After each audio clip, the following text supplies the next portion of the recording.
So, we've reached the end of Whole Cake Island, which was surprising to me because usually Oda's really good at tying up loose ends before the ending of each arc.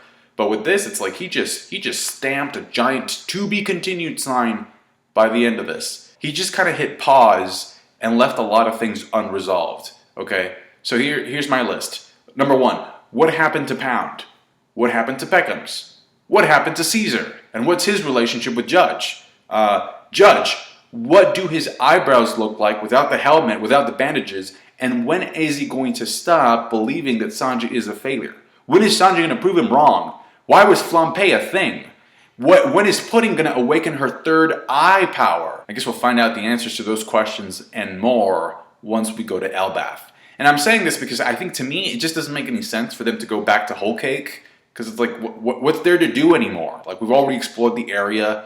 One Piece is an adventure story. And there's been so much setup. There's been such a strong connection established between Big Mom and Elbaf that I just feel like that's the next place where she should show up in the story. Obviously, the cover page is a reference to Ghostbusters. You can tell because of the way that Luffy, Usopp, and Chopper are dressed. They're the only ones that didn't get turned into gingerbread people. Everybody else in the crew is like gingerbread. There's one creature that's like green slime, which is obviously, like, his face doesn't look like Slimer, but then there's a cloud with a hat that has Slimer's face. So he kind of like, he took the body and made that one character and then gave the face to the cloud. And speaking of clouds, what happened to Zeus? I guess he's Nami's slave now, right?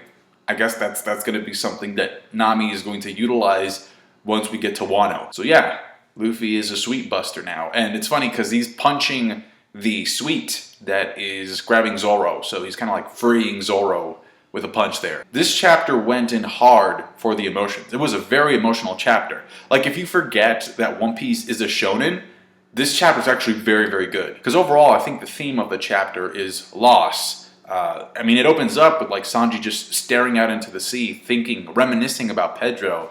And then Carrot comes in with the waterworks. Pudding is also tearing up, you know, just very, very sad about Sanji leaving. So, you know, it just hits these emotional notes very, very well. There's a bunch of flashbacks in this chapter, one of which revolves around Pudding and Sanji and what happened when they were alone. Turns out that Pudding actually kissed Sanji and then removed the memory of the kiss. And now she's very depressed. So I'm pretty sure that that memory has to find its way back to Sanji eventually, somewhere down the road. And as soon as the announcement gets made that the Straw Hats have been able to sail safely away from Whole Cake Island, everybody starts retreating. Germa's like, all right, pull back, boys. Our job here is done. Get out of here. Jinbei and the Sun Pirates as well. Mission accomplished, now let's move, move, move, move. And then the sea starts to tremble. And then there's like this Big Mom theme song playing throughout the entire chapter, which kind of gives it that Disneyland feel in a way, but very eerie.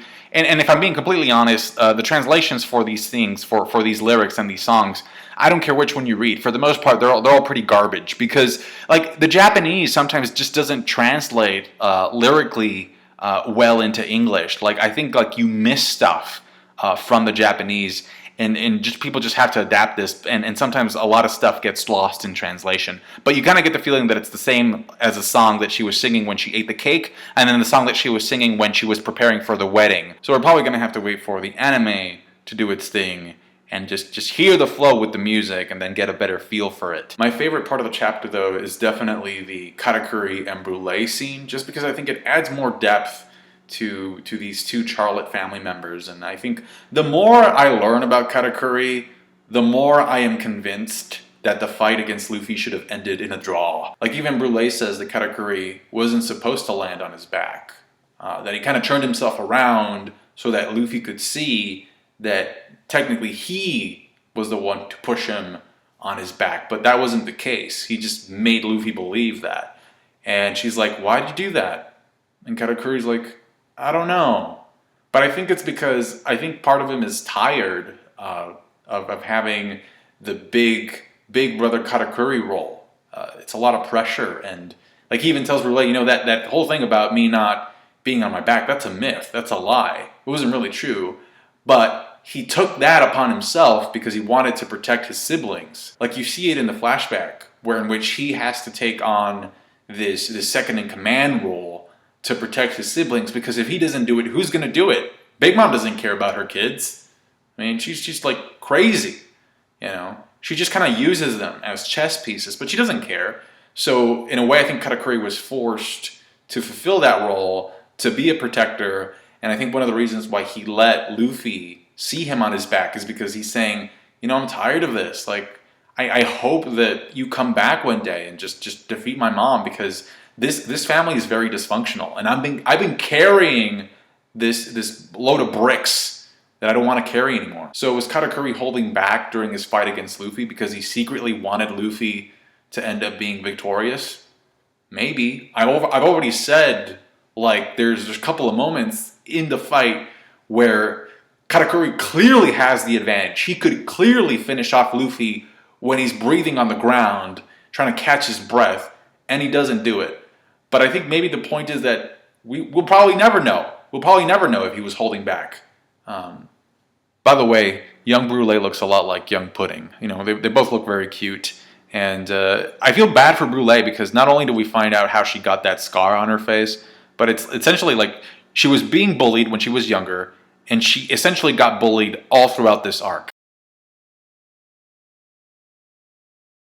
If I'm reviewing this arc just strictly based off of what I'm used to getting from One Piece and from a strictly shonen-based perspective, there is one major thing that sticks out in my mind that kind of makes me feel like a part of this arc was incomplete in a way. And that's the fact that ever since Dressrosa, Oda made it perfectly clear that he was intending on splitting the crew up into two groups. You have the Dressrosa group and the Whole Cake Island group. Now, if you look at the Dressrosa group, you'll find that the characters that are part of that group each got a pretty decent feat in Dressrosa, possibly with the exception of Robin and Law. But Law got his feat back in Punk Hazard when he cut the mountain range and defeated Virgo.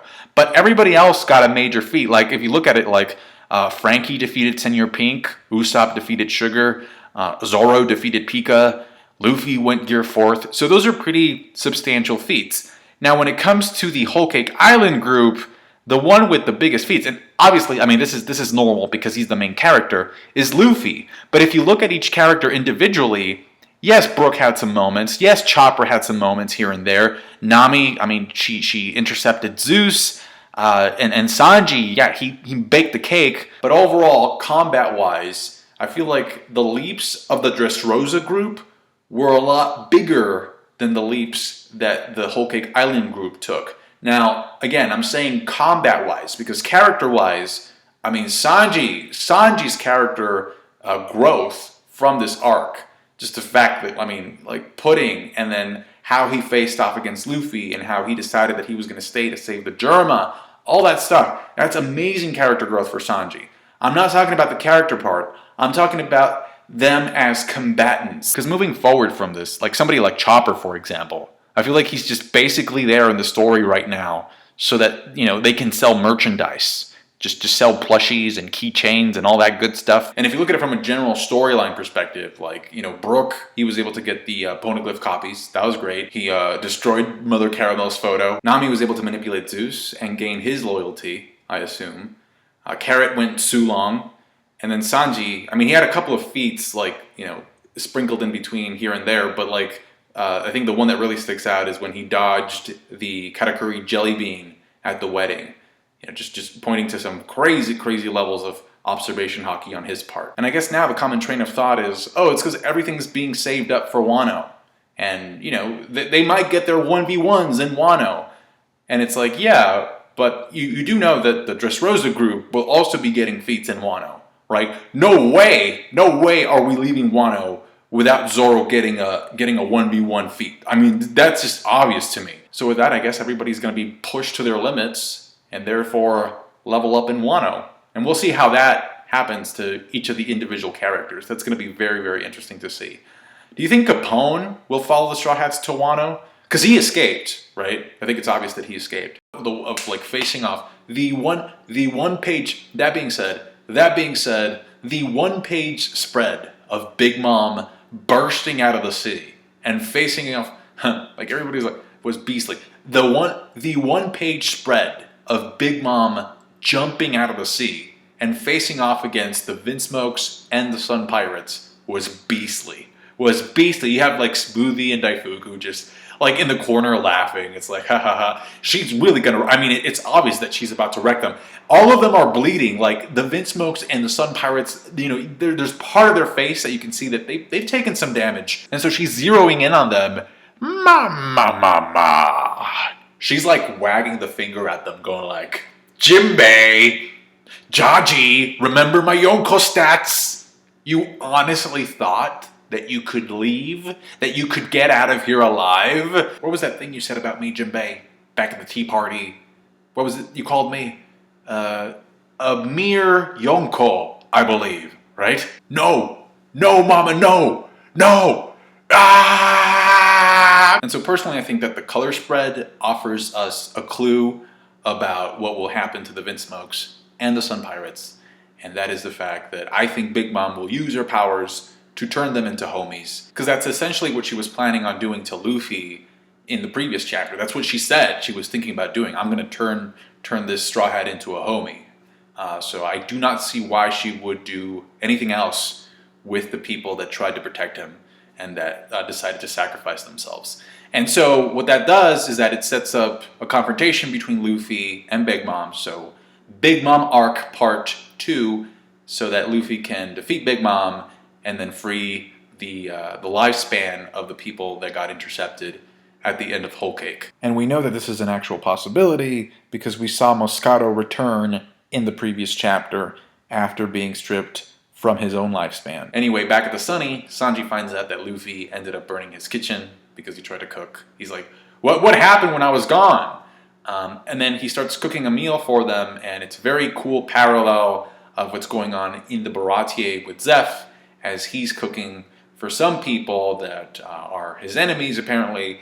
But there's a rule, that's one of the rules that Zeph taught Sanji. I mean, there's a couple of rules. If I remember correctly, it's like, never hit a woman, do not use your hands for fighting, your hands are for cooking, so if you're going to fight, use your legs.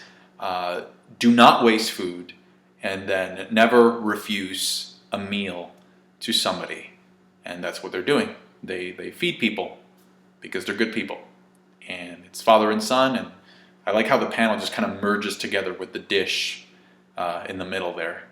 Really good stuff. Anyway, that's it for Whole Cake Island. I'm very excited because after this starts the Reverie, and each time Oda ends an arc, we spend some time focusing on world building, which I absolutely love. And so I'm very, very excited to see what comes next. Reverie's next. Then we go to Wano. Let me know what you thought about this down below in the comment section. Thank you so much for watching. If you thought I made some good points, even if you disagreed with them, I would appreciate a like, but you don't have to. Subscribe to my channel for more One Piece reviews. Catch you guys later. Reverie up and coming. We're going to get into politics.